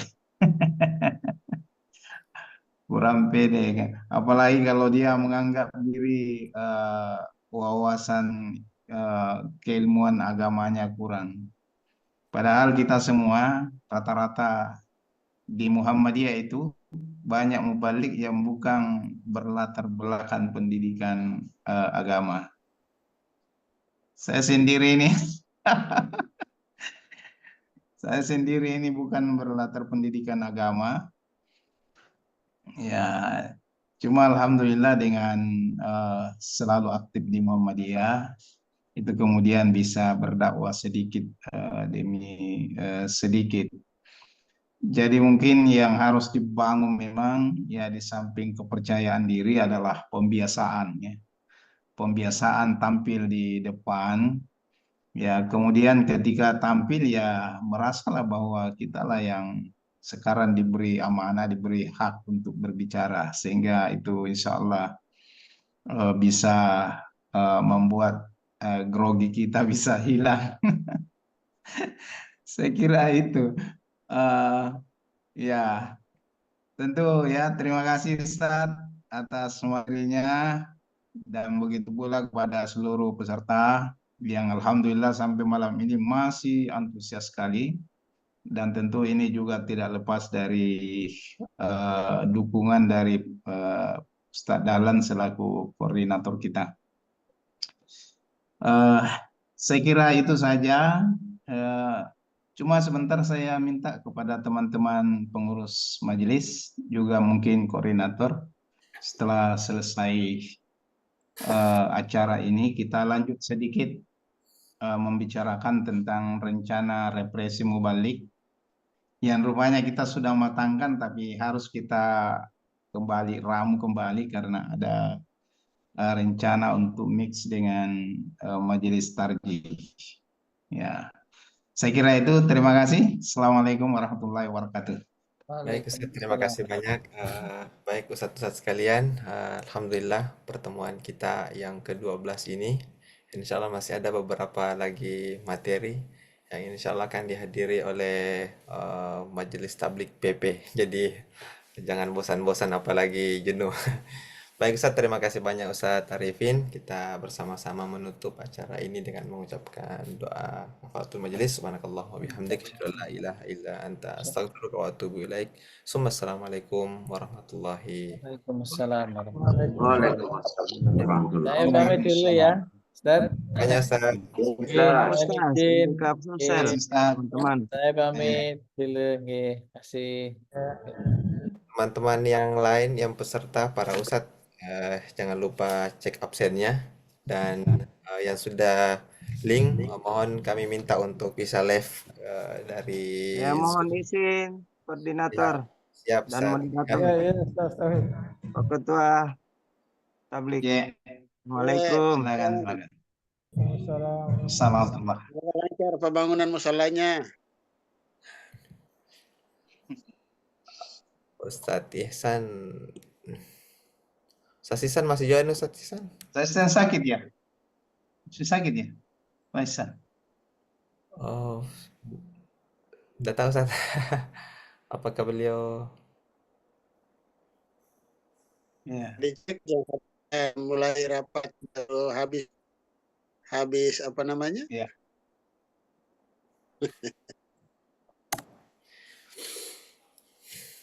Ya, ada Ustadz Junaidi. Apaan Ustaz? Saya live duluan. Oh iya. Oh iya, semuanya Ustadz. Semuanya. Harinan. Ya, siap Ustadz. Terima kasih banyak Ustadz.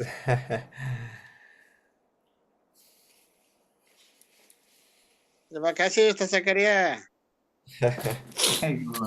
keluar. Ya, baik. Ustaz Jenny ada bergabung kah? Kita mau minta duluan. Sudah kawal tadi. Ya, Sepertinya saya lihat di layar Ustaz belum tidak join beliau ya. enggak juga. Oh ya. Ya. Jadi Pak Sekretaris tidak join juga. Ada juga. Ya, jadi sebetulnya kita harus langsung saja Pak Koordinator ini.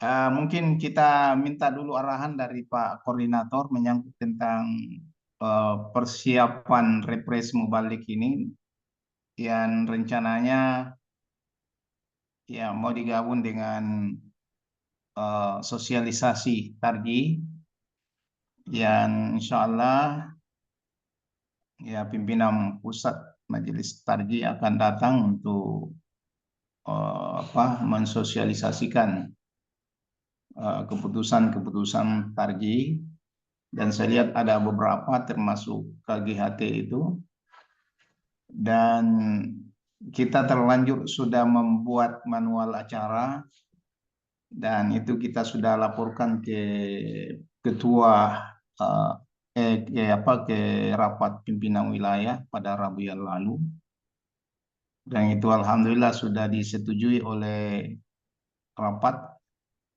Dan insya Allah rencananya itu adalah di Pusdam. Sebetulnya awalnya saya sanksi karena ada laporan dari staf bahwa Pusdam itu belum bisa digunakan karena sementara dibenahi. Tapi kemudian Pak Ketua bilang, itu selesai itu sebelum tanggal itu. Jadi beliau minta tetap dilaksanakan di Pusdam. Cuma persoalannya sekarang ya, karena adanya rencana bergabung dengan acara tarji ini, inilah yang perlu barangkali kita bincangkan. Ya, cuma sayangnya barangkali tidak ada orang tarji yang bergabung malam ini. Ya, tapi sebelumnya kita persilakan dulu Ustaz Dahlan untuk menyampaikan. Silakan Ustaz. Ya, baik. Makasih Ustaz Nurdin. Jadi setelah dapat informasi dari Majelis Tarji, kami masih di Sorong waktu itu, bincang-bincang di hotel, di tempat acara Ideopolitor. Pak Bendahara itu langsung memberi saran bagaimana kalau digabung supaya satu kali mengeluarkan anggaran, PDM yang kita undang datang juga satu kali datang, apalagi di daerah masih ada beberapa daerah yang nama majelisnya itu Majelis Tablik dan Majelis Tarji, atau Majelis Tarji dan Tablik. Seperti di Aisyah juga begitu, masih ada Majelis Tablik dan Ketarjihan. Tapi sesungguhnya lebih pada efektivitas waktu dan efisiensi anggaran, karena Majelis Tarji PP itu memang hanya hanya materi sosialisasi, sedangkan tiket pulang perginya juga ditanggung oleh PWM tuan rumah maksudnya, kemudian juga nanti tentu tempat menjadi tanggungan PWM tuan rumah juga, dan semua hal yang terkait. Nah, hitung-hitung kalau 2 kali melaksanakan, selain waktu sebelum Ramadan memang agak mepet, sehingga bersama Ustadz Abbas sebagai koordinator, bagaimana kalau kita mixkan ini. Nah, setelah saya membaca proposalnya, rupanya banyak materi materi sosialisasi itu kebutuhan mubalik juga untuk menjelang Ramadan. Sehingga kemarin itu saya minta ke Ustadz Abbas untuk memfasilitasi rapat Zoom malam ini, tapi kebetulan pas dengan sekolah tablik, sehingga mungkin belum ditindaklanjuti. Tapi rapat pertemuan kita malam ini bisa memberi informasi dan gambaran untuk menjadi laporan besok di rapat PWM. Bahwa dua kegiatan ini seperti rencana Majelis Tabligh sebelumnya, kemudian tambah lagi kedatangan Majelis Tarji PP Muhammadiyah, supaya efisiensi waktu, tenaga, pikiran, tempat, biaya, dan lain-lain, maka ini di-match, dilakukan bersamaan. Poin yang paling urgent sebenarnya pada mix materi. Jadi materi yang ada di sosialisasi Tarji dengan materi yang sudah dirancang oleh Majelis Tabligh, karena waktunya ini 2 hari 3 malam, maaf terbalik, 3 hari 2 malam, maka bisa ada materi yang dipanelkan. Misalnya materi Majelis Tabligh yang sama-sama serumpun itu bisa dipanel. Demikian pula materi sosialisasi supaya waktu yang ada bisa menjadi 2 kegiatan.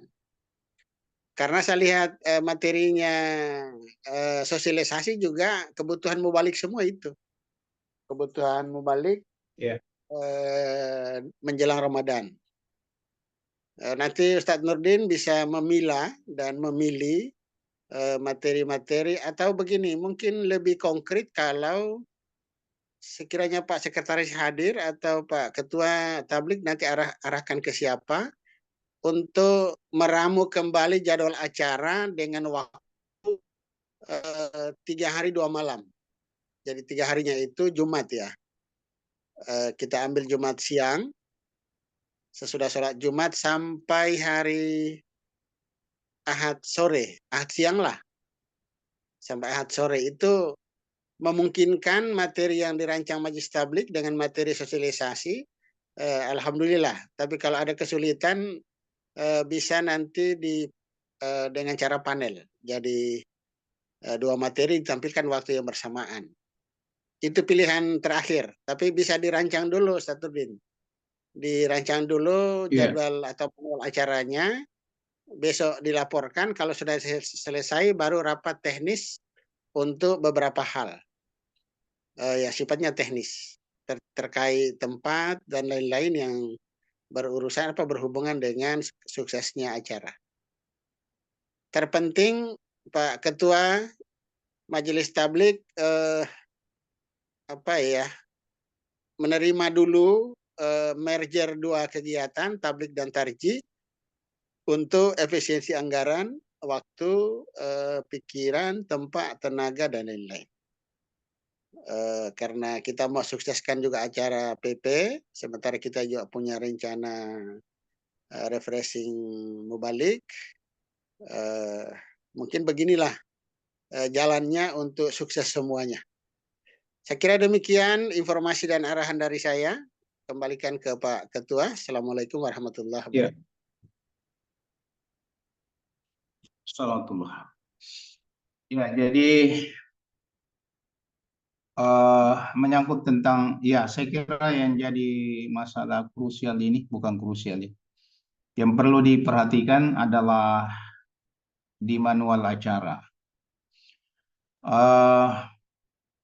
Sebetulnya ini Pak Sekretaris ini sebetulnya saya sudah beri tugas untuk menyusun ulang ini manual acara yang sudah ada. Cuma malam ini beliau tidak bergabung sehingga kita tidak dengar bagaimana informasinya, apakah sudah selesai atau tidak. Mungkin beliau karena tugas tadi di Baitul Arqam lembaga majelis lembaga PWM, sehingga mungkin agak-agak apakah kecapean atau apa sehingga malam ini tidak bisa bergabung. Ya saya kira kita terima saja itu, ya apalagi kalau ini memang amanah dari PP dan amanah dari pimpinan wilayah, kita terima saja merger kedua acara itu.